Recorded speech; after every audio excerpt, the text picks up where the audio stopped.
Okay, so this is the next video in the series. This is going over the initial setups. I was actually capping when I said it was a 5-part series. It's actually 6.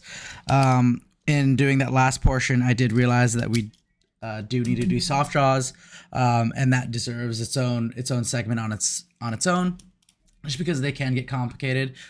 There's tons of different ways of doing it, and I'm just going to show you the way I do soft draws. So setups.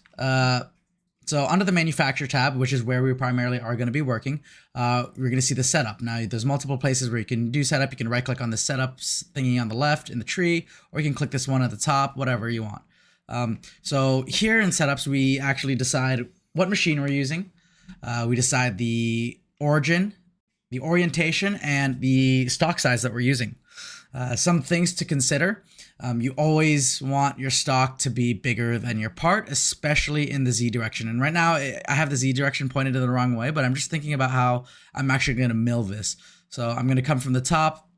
I'm going to machine all of this first and basically expose the part. And I'm going to come from the underside and I'm going to clear all that part. And then I'm going to do my final operation, which is just drilling out these portions. So generally speaking, this should be about a 3 setup task. And let's go ahead and orientate our first in the X, Y, and Z. You can do that by going here. So you have select Z axis plane, Z and X axis. So let's go ahead and do that and let's see if that works. So the Z axis, I'm going to select this guy right here.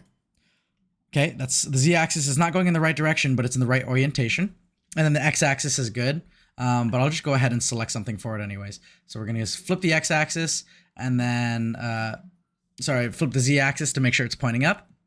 And of course, Z axis is up and down. The Y axis is forward and back. And then the X axis is left and right.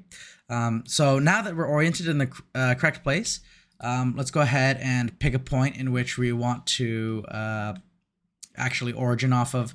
I'm going to just go off the... let's go with the back left. Okay. And you really want to consider your origin depending on how your part is set up. If you're not origining in the right part, if you're not origining in the right location, stuff like that, things can really go askew when you flip the part over and you start machining from that side, especially if you're not doing precise measurements on your piece of stock. If you want to play it safe, you can just do a center origin. That always works. That's probably generally going to be the most accurate origin until you actually expose the part and possibly take origins off the part itself once it's been exposed from the stock. So that origin is good.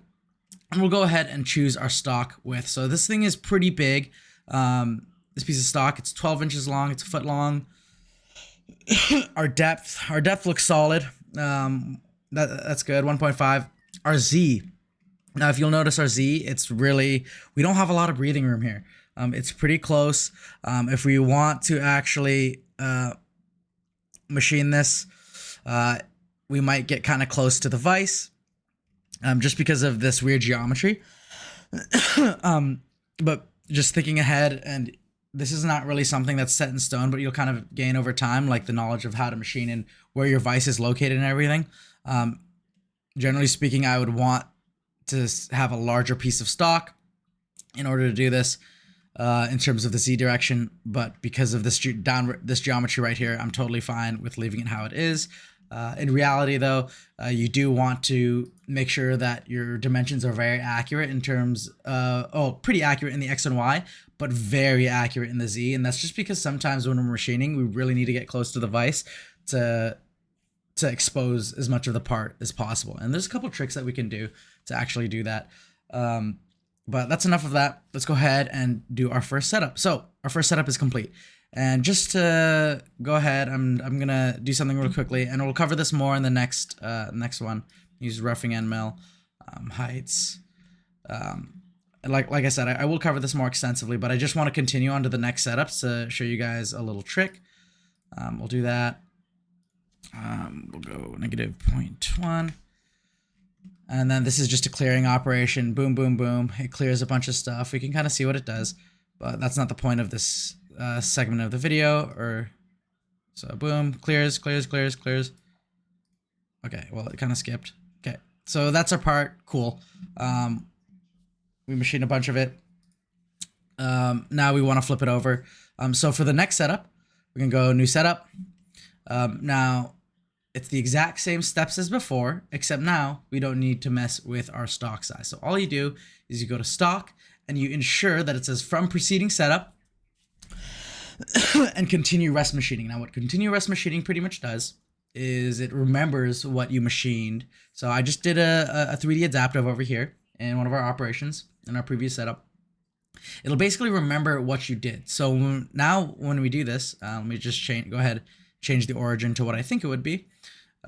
Select Z-axis, boom. Select X-axis, boom. I'm going to flip the Z-axis. Just pick this point.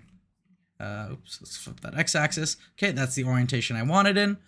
Now when we pick that and we do a new operation, it'll go ahead and remember the rest of that stuff. But for setups, that's pretty much all you need to know. Just some concerns that you might have if this geometry wasn't here. Let's just say theoretically this part was really tall. In order to clear our vise, we would want, because I typically do stuff on the vise, I would go like 2, and not only just 2, I would go ahead and change my model position and offset it from the top, and let's just go like something in the ballpark of 10 thou. Oh shoot. Get rid of the decimal. Okay, 10 thou. And so now our part is actually sitting up really high in our stock. So when we clamp it with a vise, we're basically clamping way below our part itself, so we can machine the entire component. And that might be a little bit hard to understand right now, but once you kind of get into machining and you see how the clearances with the vise work, you'll kind of figure it out more. So that's it for this one. Next one we're gonna do is we're gonna dive into the intro to the operations and the tool table.